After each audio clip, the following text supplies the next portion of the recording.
মৰমৰ ছাত্ৰ ছাত্ৰীসকল, তোমালোক সকলোকে মই মোৰ ইউটিউব চেনেল জানো আহা উইথ ৰঞ্জন শইকীয়া ইয়ালৈ স্বাগতম জনাইছোঁ।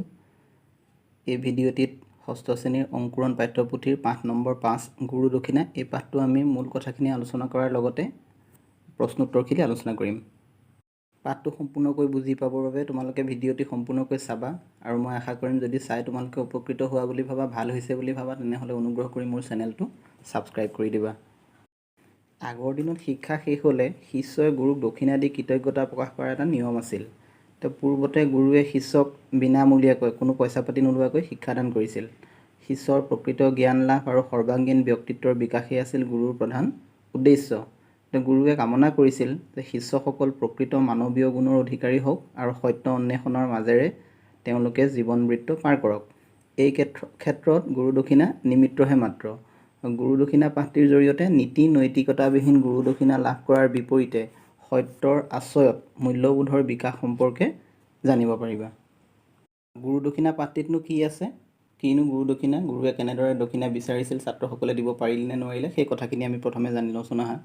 আজিকালি যেনেকৈ অসমত বহুত বিশ্ববিদ্যালয় আছে, গুৱাহাটী বিশ্ববিদ্যালয়, ডিব্ৰুগড় বিশ্ববিদ্যালয়, তেনেধৰণৰ বিশ্ববিদ্যালয় পুৰণি অসমতো আছিল। পুৰণি অসমৰ নাম আছিল কামৰূপ, আৰু ঠিক তেনেদৰে পুৰণি ভাৰতবৰ্ষতো নালন্দা, তক্ষশিলা, ধান্যকটক ইত্যাদি নামজ্বলা বিশ্ববিদ্যালয় আছিল। আমাৰ ঠিক তেনেদৰে পুৰণি কামৰূপ ৰাজ্যতো বৰ্তমান নগাঁও জিলাৰ শিলঘাট অঞ্চলত লুইতৰ দাঁতিত মানে ব্ৰহ্মপুত্ৰৰ পাৰত এনেকুৱা এখন বিশ্ববিদ্যালয় আছিল, আৰু সেই বিশ্ববিদ্যালয়ৰ অধীনত বৰগংগাৰ পাৰৰ বশিষ্ঠ আশ্ৰমত এখন ডাঙৰ টোল আছিল, আৰু সেই টোলৰ অধ্যাপকজনৰ নাম আছিল বেদকণ্ঠ। বেদকণ্ঠ আছিল বিদগ্ধ পণ্ডিত, আৰু তেওঁৰ সেই টোলত প্ৰায় দুকুৰি, একুৰিত 20 জন, দুকুৰি মানে প্ৰায় 40 জন, দুকুৰি মানে 40 জন, প্ৰায় দুকুৰিজনমান মানে প্ৰায় 40 জনমান ছাত্ৰ আছিল। তেতিয়া আকৌ নিয়ম আছিল কি, টোলত ছাত্ৰবিলাকে যে অধ্যয়ন কৰিব তাৰ বিনিময়ত কোনো পইচা দিব নালাগে। এই বছৰেকত কোনোবা এদিন মানে নগৰলৈ ওলাই যাব লাগে, আৰু তাত খুজি মাগি যিখিনি পায় সেইখিনি আনি পেলাই গুৰুক দক্ষিণা দিবহি লাগে, সেইটোৱে নিয়ম আছিল। এদিন বেদকণ্ঠই ছাত্ৰসকলক ওচৰলৈ মাতি আনি মৰমেৰে ক'লে যে বাছাহঁত, মই বুঢ়া হৈ আহিছোঁ, উপাৰ্জনো মোৰ টুটি আহিছে, মানে টুটি অহা মানে কমি আহিছে। তহঁতক ইমান দিনে পঢ়া শুনাই খুটি খাব পৰা কৰিবলৈ মই সদায় যত্ন কৰিছোঁ, এতিয়া তহঁতে তাৰ সলনি মোক ধন সোণ গোটাই আনি দেই হওক। জানই নহয় ভগৱন্ত শ্ৰীকৃষ্ণইও সান্দীপনী মুন্নিক কেনেদৰে গুৰু দক্ষিণা দিছিল।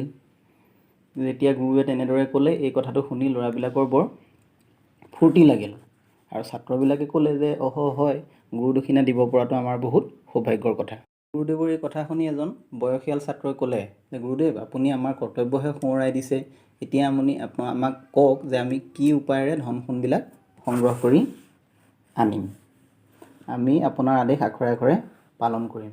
গুৰুৱে ক'লে যে বাছা, আজিৰ দিনত খুজি মাগি ধন সোণ গোটোৱাটো ইমান সহজ কথা নহয়, গতিকে তহঁতে এতিয়া খুজি মাগি ধন সোণ গোটাই আনিব নালাগে, আনৰ পৰা ডকা হকা দি ধন সোণবিলাক আজুৰি আনি পেলাই মোক দিবিহি। তহঁত কোনেও নেদেখাকৈ বাটত গছৰ আঁৰত লুকাই থাকিবি, আৰু সেইফালেদি যেতিয়া ধনী বেপাৰী মানুহবিলাক যাব, সেইবিলাকৰ পৰা দাবী ধমকি দি তহঁতে ধন সোণবিলাক লৈ আহিবি। যেতিয়াই গুৰুদেৱে এনেদৰে উপদেশ দিলে, ল'ৰাবিলাকে, ছাত্ৰবিলাকেতো একদম বহুত ফূৰ্তি পালে। বাপৰে, গুৰু দক্ষিণা দিয়াটো ইমান টান কাম, খুজি মাগি পইচা গোটোৱাটো সহজ কথা নহয়, গতিকে ইমান সহজ উপায় দিছে, ধনী মানুহৰ পৰা ডকা হকা দি দাবী ধমকি দি টকা পইচা আনিব লাগে, ইমান সহজ উপায় দিছে। গতিকে ল'ৰাবিলাকে বহুত ভাল পালে, আৰু ভাল পাই কিৰিলি পাৰি পেলাই ধন সোণ আনিবলৈ ওলাল গুৰু দক্ষিণা দিবৰ কাৰণে। কিন্তু বাকীবোৰ ল'ৰা গুচি গ'ল, তাৰ মাজৰ সৰু কোমল বয়সীয়া ল'ৰা এটা নোযোৱাকৈ থাকি গ'ল। তেতিয়া গুৰুদেৱে সুধিলে যে বোপাই, বাকীবোৰ গ'ল, তই যে নগ'লি কিয়? তেতিয়া ল'ৰাটোৱে ক'লে যে গুৰুদেৱ, মোৰ মনত এটা খোকোজা লাগিছে, মই আপোনাক যদি অনুমতি দিয়ে, আপুনি যদি বেয়া নাপায়, তেতিয়াহ'লে মই আপোনাক কথা এটা সুধিব পাৰোঁনে? তেতিয়া গুৰুদেৱে ক'লে নিশ্চয় পাৰ। সেই ল'ৰাটিৰ নাম আছিলে সত্যব্ৰত।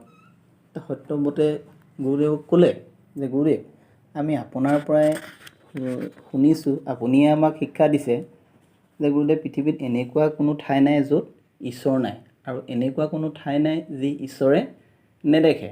ঈশ্বৰ সকলোতে থাকে। তেতিয়াহ'লে ঈশ্বৰে যেতিয়া সকলো ঠাই দেখেই, তেনেহ'লে আপুনি এনেকুৱা ক'ত আমাক লুকাই থাকিবলৈ কৈছে য'ত ঈশ্বৰে নেদেখিব? গতিকে ঈশ্বৰে নেদেখাকৈ গুৰুদেৱ মই কোনো ঠাইত লুকাই থাকিব নোৱাৰোঁ। এই কথা মই আপোনাৰ পৰাই শিকিছোঁ আৰু এনেকুৱা একো কাম কৰিব নোৱাৰোঁ যি কাম ঈশ্বৰে দেখা নোপোৱাকৈ থাকে। সেইকাৰণে মই কি শক্তিৰে কোনেও নেদেখা ঠাই বিচাৰি উলিয়াম। আনে নেদেখিলেওতো ঈশ্বৰে দেখিব, আৰু লোকৰ ধন সোণ চুৰ কৰি ডকা হকা দি আনিলে সেই কথা আনে নাজানিলেও ঈশ্বৰে জানিব। গতিকে তেওঁ মোৰ অন্তৰতে বহি মই ভাল কৰিছোঁ নে বেয়া কৰিছোঁ সেইবোৰ কাম চাই আছে। মানুহক ঠগিব পাৰিলেও ঈশ্বৰৰ চকুত মই কেনেকৈ ধৰি দিম। মই এনে এসৎ উপায়েৰে গুৰুদক্ষিণা গোটাব নোৱাৰোঁ। গুৰুদেৱ, মোক আন ভাল পথ দেখুৱাই দিয়ক।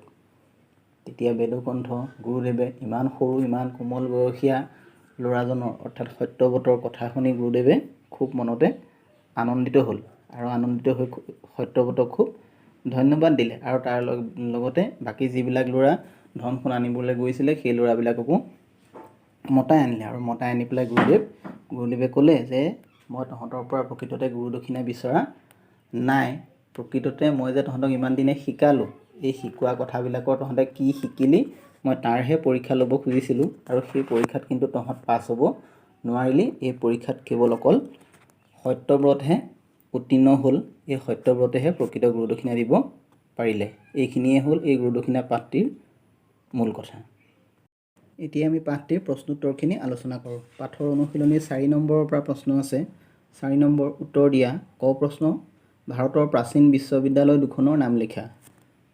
ভাৰতৰ প্ৰাচীন দুখন বিশ্ববিদ্যালয়ৰ নাম হ'ল নালন্দা আৰু তক্ষশিলা।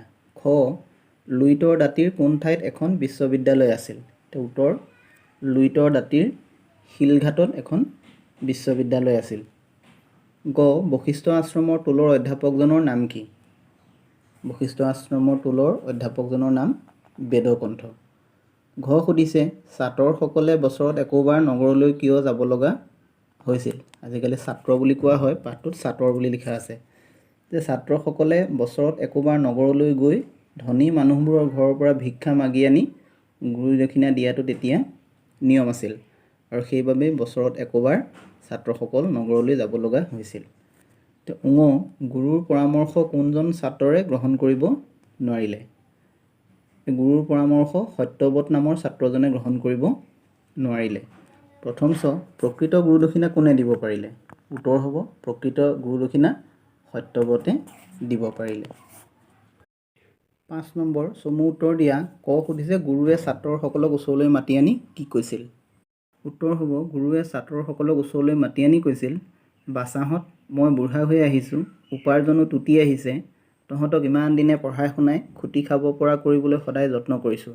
এতিয়া তহঁতে তাৰ সলনি মোক ধন সোণ গোটাই আনি দে হওক। জানই নহয় ভগৱন্ত শ্ৰীকৃষ্ণইও শান্তিপনী মুনিক কেনেদৰে গুৰুদক্ষিণা দিছিল। খ সুধিছে, ছাত্ৰসকলক গুৰুৱে কি উপায়েৰে ধন গোটাই অনাৰ পৰামৰ্শ দিছিল? উত্তৰ হ'ব, ছাত্ৰসকলক গুৰুৱে খুজি মাগি অনাৰ পৰিৱৰ্তে ধনী মানুহৰ পৰা ডকা হকা দি জোৰকৈ ধনৰ টোপোলা সৰকাবলৈ পৰামৰ্শ দিছিল আৰু গছৰ আঁৰত কোনেও নেদেখাকৈ লুকাই থাকি কাষেদি ধনী সাউদ পাৰ হৈ গ'লে ধনৰ টোপোলাটো কাঢ়ি ল'বলৈ কৈছিল। গ প্ৰশ্ন, গুৰুৰ পৰামৰ্শ পাই ছাত্ৰসকলে কি কৰিলে? উত্তৰ হ'ব, গুৰুৰ পৰামৰ্শ পাই ছাত্ৰসকলে বৰ আনন্দ পালে। গুৰুদক্ষিণা দিবলৈ এনে সোণালী সুযোগ সদায় পোৱা নাযায়। এইদৰে ভাবি ছাত্ৰসকল কিৰিলি পাৰি গুৰুদক্ষিণা বিচাৰি যাবলৈ ওলালে।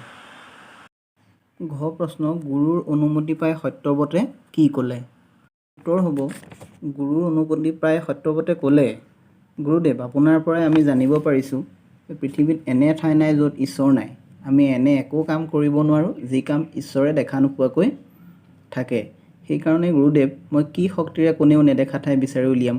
আনে নেদেখিলেও ঈশ্বৰে নিশ্চয় দেখিব। লোকৰ ধন সোণ চুৰ কৰি ডকা হকা দি আনিলে সেই কথা আনে নেজানিলেও ঈশ্বৰে জানিব। তেওঁ মোৰ অন্তৰতে বহি মই কৰা সকলো ভাল বেয়া কাম চাই আছে। মানুহক ঠগিব পাৰিলেও ঈশ্বৰৰ চকুত কেনেকৈ ধৰি দিম। মই এনে অসৎ উপায়েৰে গুৰুদক্ষিণা গোটাব নোৱাৰোঁ। গুৰুদেৱ, মোক আন সহজ বাট দেখুৱাই দিয়ক। গুৰুদেৱ। 6 নম্বৰ প্ৰশ্ন, কোনে কাক কেতিয়া কৈছিল লিখা। ক, বাছাহঁত, মই বুঢ়া হৈ আহিছোঁ, উপাৰ্জনো টুটি আহিছে, তহঁতক ইমান দিনে পঢ়াই শুনাই খুটি খাব পৰা কৰিবলৈ সদায় যত্ন কৰিছোঁ। উত্তৰ, এই কথাখিনি গুৰুদেৱে ইমান দিনে ছাত্ৰসকলে কি শিক্ষা ল'লে তাৰ পৰীক্ষা ল'বৰ বাবে গুৰুদেৱে তেওঁৰ টোলত পঢ়া ছাত্ৰসকলক উদ্দেশ্যি কৈছিল। আপুনি মাথোন আমাক কৰ্তব্যহে সোঁৱৰাই দিছে, এতিয়া আমি কি উপায়েৰে ধন সোণ গোটাই আনিম, অনুগ্ৰহ কৰি আমাক দিহা লগাই দিয়ক। এই কথাখিনি যেতিয়া গুৰুদেৱে ছাত্ৰসকলক গুৰু দক্ষিণা আনিবৰ বাবে কৈছিল, সেই মুহূৰ্তত এজন বয়সীয়াল ছাত্ৰই গুৰুদেৱক উদ্দেশ্যি কৈছিল। তো প্ৰশ্ন, আপোনাৰ পৰাই আমি জানিব পাৰিছোঁ পৃথিৱীত এনে ঠাই নাই য'ত ঈশ্বৰ নাই। এই কথাষাৰি যেতিয়া গুৰুদেৱে আনে কোনেও নেদেখাকৈ লুকাই থাকি আনৰ পৰা ডকা হকা দি ধন সোণ আনিবৰ বাবে ছাত্ৰসকলক উপদেশ দিছিল, তেতিয়া সত্যব্ৰত নামৰ ছাত্ৰজনে এই কথাখিনি গুৰুদেৱক কৈছিল। 8 নম্বৰ প্ৰশ্ন, তলৰ কথাখিনিৰ মূল ভাৱ লিখা। সকলোতে থাকে তেওঁ প্ৰভু ভগৱান, সকলোকে দেখে তেওঁ সৰ্বশক্তিমান, সকলোকে জানে তেওঁ জ্ঞানৰ আকৰ, সত্য তেওঁ শিৱ তেওঁ পৰম সুন্দৰ। এই কথাখিনিৰ মূল ভাৱ হ'ল যে ঈশ্বৰ সকলোতে থাকে, ঈশ্বৰ সকলোতকৈ শক্তিশালী, আৰু ঈশ্বৰেই হ'ল সকলো ধৰণৰ জ্ঞানৰ মূল। ঈশ্বৰেই সত্য, ঈশ্বৰেই শিৱ, আৰু ঈশ্বৰ পৰম সুন্দৰ। 9 নম্বৰ প্ৰশ্ন দিছে, পাঠৰ পৰা জুৰীয়া শব্দবোৰ বিচাৰি উলিয়াই লিখা। এটা দি দিছে যেনে খুজি মাগি, বাকীকেইটা হ'ব চৈত ফুৰি, ডকা হকা, ধন সোণ, আমন জিমন আৰু ঠোকা ঠুকি। 10 নম্বৰ কৈছে তলৰ শব্দবোৰৰ সমাৰ্থক শব্দ লিখা। সমাৰ্থক মানে হ'ল একে অৰ্থ। ধনী, দক্ষিণা, উজু, টুটি যোৱা আৰু ডাঙৰ।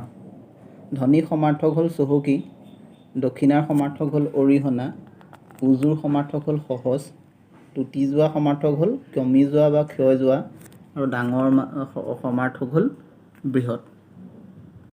11 নম্বৰ প্ৰশ্ন, বিপৰীত অৰ্থ বুজোৱা শব্দ লিখা। দিছে আনন্দ, ধনী, গুৰু, উজু, প্ৰাচীন। আনন্দ বিপৰীত হ'ব নিৰানন্দ, ধনী হ'ব দুখীয়া, গুৰু হ'ব লঘু, উজু হ'ব কঠিন, প্ৰাচীন হ'ব আধুনিক বা নবীন। 12 নম্বৰ দিছে উপযুক্ত বিশেষণ পদেৰে তালিকাখন পূৰ কৰা। তালিকাত বিশেষ্য পদখিনি দিছে বিশ্ববিদ্যালয়, পণ্ডিত, মানুহ, হাতী, গ্ৰন্থ, মহিলা, আম আৰু মাত। ইয়াৰ আগত আমি এটাকৈ বিশেষণ পদ লগাব লাগে। প্ৰথমতো দিয়া আছে প্ৰখ্যাত বিশ্ববিদ্যালয়, তাৰপিছত লিখিব পাৰোঁ আমি বিদগ্ধ পণ্ডিত, ভাল মানুহ, প্ৰকাণ্ড হাতী, মহৎ গ্ৰন্থ, সুন্দৰী মহিলা, মিঠা আম, শুৱলা মাত, এনেদৰে লিখিব পাৰোঁ। তো মৰমৰ ছাত্ৰ ছাত্ৰীসকল, এই ভিডিঅ'টিত আমি গুৰু দক্ষিণা পাঠটিৰ মূল কথাখিনিৰ লগতে পাঠৰ প্ৰশ্নোত্তৰখিনিও আলোচনা কৰিলোঁ। মই এনেদৰে আন বিষয়ৰো ভিডিঅ'সমূহ ইতিমধ্যে প্ৰস্তুত কৰিছোঁ, গতিকে এইবোৰ তোমালোকে পাবৰ কাৰণে অনুগ্ৰহ কৰি মোৰ চেনেলটো ছাবস্ক্ৰাইব কৰি দিবা। ধন্যবাদ।